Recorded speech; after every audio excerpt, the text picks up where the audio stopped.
All right, hey guys, where were we here? So it's kind of midday here on Tuesday, the 26th of March, and as you guys saw the results here, U.S. oil. Oh, we had two that tied here. So we have oil and soybeans. It's very interesting choices today from you guys. So this, we looked at this about 2 weeks ago, and I understand it's tricky over here, so I understand why there's interest here. Now, just quick review here. So we're operating under the premise that we have a significant low put in down here after this very clear impulse, which implies that we've just got an ABC going here. So, and again, we looked at this a couple weeks ago here. We get perfect tip into the golden zone here, and we've done just an absolute straight rip down, just straight down. Now, the implication here is with this completing this impulse here, we've done an ABC. The implication is that the straight rip down is the one, and this corrective action here, and that I know you can't see that, but we'll get there in a second. That we're trying to put in a corrective wave here, which would then imply lower prices. It's getting tricky to make the call in here. So here I'm back down to the hour. No, I should note here I'm on a CFD here, so I'm assuming if you guys are interested in this, you're going to trade this through an FX broker. So you'd be looking at the CFDs.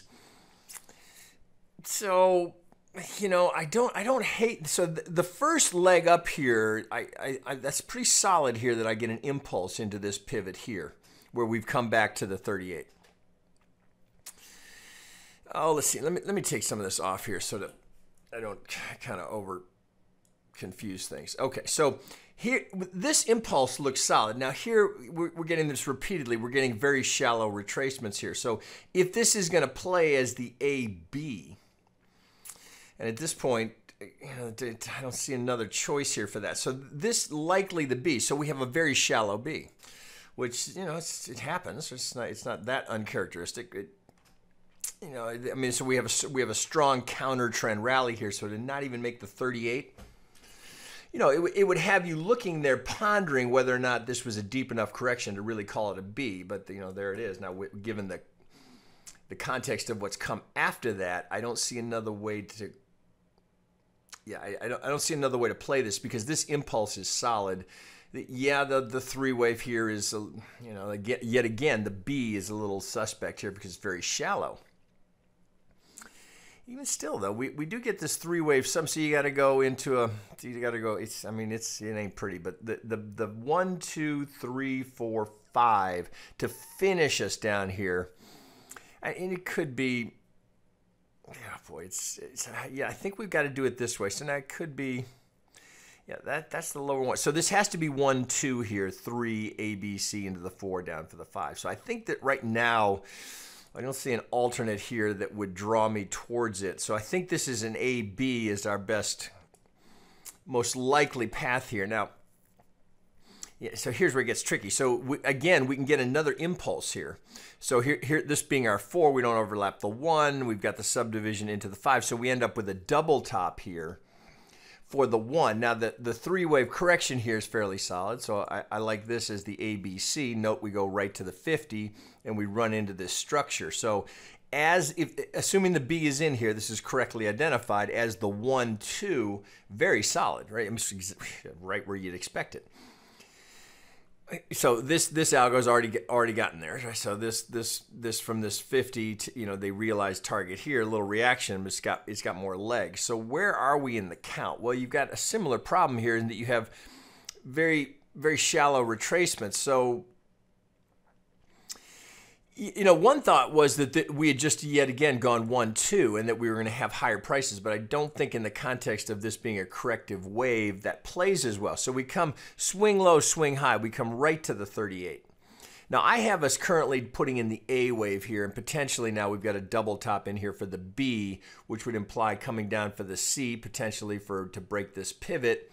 The 50 would be a reasonable spot to be looking for that. So if we're going to be on track here with this as a 1, 2, well, we're going to be watching to see whether or not, if that 1 is correctly identified, whether that is a structure here that would hold us, just as we saw it on the previous wave. So if we're going to go 1, 2, 3, 4, 5, it's a little early to slap a B on that and say, okay, B is in, because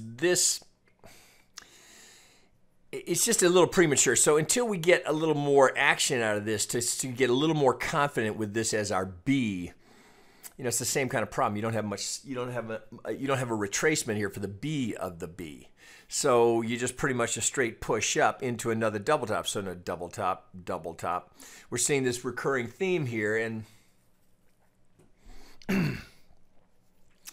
I don't see another way to count it here. So if I pull this off, so the structure here is pretty interesting. So this looks like a solid channel here. Now I do have a little throw over, so I would likely just do this. I would just put a running parallel. Let's get that dialed in there. So it looks like I'm connecting the wave 1 pivot here to the 2 to what I'm proposing now. I could probably tighten that up a little bit. Here being the proposed wave 3. Although until we see this come down and we get this kind of action, if we're going to come down for the C and then kick up here, then this whole count starts to feel better, and it looks, you get more solid with it. So as far as a new trade, crude is the kind of thing where you really, if you're not in it already, I don't know that I'd be chasing that short here. I like the buy side better than I like the short side. So if I can get long here looking for that target, I prefer that here because I don't have any help from an algo here. So this, looking to get this, I think is the shit, where are we now? That's 59.91. Your stop would have to be above this pivot. It's roughly 50 ticks here, so that's not, it's bigger than you think here. So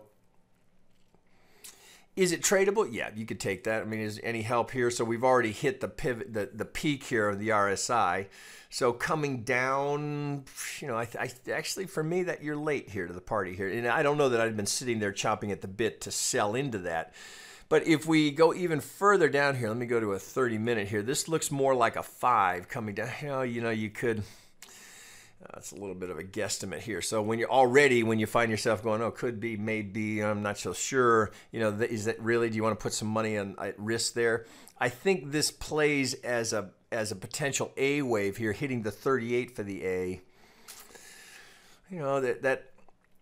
That's not uncommon here, but you would want to see this come down here and challenge this pivot here. So then if we get a reaction here, then we know we've got an algo that we're getting in behind, right? With a clear target up here, then you put the whole thing back together and it starts to fit in the context of this being, if this is the A, B, and we're looking to complete the C, that looks fairly solid here. So I think I have this as a potential invalidation point. So let me go back out to that 4-hour and we'll see if we can construct the whole thing back together. So from the pivot up here where we go into this just straight rip down. So here, oh, that was structure. That's what I was using because we've looked at this a couple of times. So this is kind of interesting here that we have this prior resistance here potentially teed up for the support. So if this has got extra legs and we're going to get up to this kind of pivot point here. So we'd be going through the first target, heading to second target where we'd run into the golden zone, of course. That would imply, now that is a sell that would be very interesting to me because that's implying a 1-2. You get a chance to sell it there. Now, for me, again, as it's crude, a short in crude, I would never do unhedged. Well, let me rephrase that.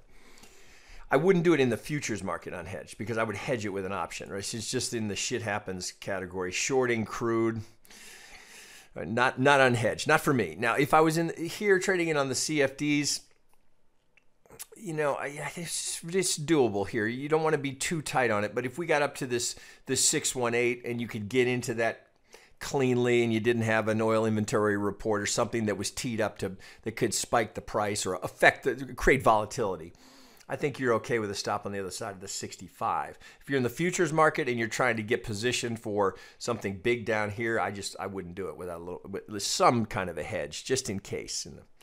Again, shit happens. All right, so let's look here now for the current trade here. I think you're late on the short, and I'm not absolutely certain about that B until we see more movement away from the pivot. So back to that Let's go back to the hourly. So essentially we've got a double top here. So unless I get some more movement away from this and I start to feel better about that as my B wave, because it's a little suspicious here because we don't have, where's your 2, right? So one thought is this could be going higher and that we've just done a 1-2 here. And so how will we know? Well, of course, if this comes down here and we go 50 and we start going up again, then we know that the count is incorrectly identified here. So this is tentative as a B, but I don't see another way to get there here. Now, if this is 1-2, then that would imply we're going beyond the 7-8, or pardon me, beyond the golden zone, perhaps heading towards the 7-8-6, which would, now we're rethinking the whole thing. So, you know, so I would alarm it. So I would have an alert on the other side of the pivot here. So if this starts taking, if we break out of this double top here for whatever reason, we get news or oil inventory or whatever, we get something bullish that kicks us past this pivot, then I think we got to really just be watching for the possibility that this has actually just gone 1-2 and we're going to have a bigger push here to create the 3, and that this A-B thinking is all wrong, right? So if we retrace down here, so you can see a couple of likely locations for some structure here, it might support it. If we start this retrace, hold, and then push past this double top, then this count is likely and just not accurate. So I understand the problem here is where's your 2, right? So constant, where's the 2? Where's the 2? This looks like at first glance like, oh, it looks like that's the 4 and we're going up for the 5, but with a closer look, this looks more like it's an impulse down for an A wave. B's gone in, albeit with a skinny B of the B, and then we're heading down for at very least a double bottom, right? So I'd want an alert here as we approach the 38, and I'd want one here at the 50. I don't know that I'd be a buyer here at the 38, but if we get down to the 50, that I would be looking long and hard at. So I would suggest patience here. Let's get through oil inventory this week. Let this come down. If it's going to come down, let's pivot. If we don't, if we get the retrace and then off to new highs, then we know we got to rethink the entire count. But right now, I would sit tight, just looking for the next opportunity to be a buyer, because this move here from, let's call it 57.60 up to 63.78, that's worth waiting for. All right, guys, that's all I got for now.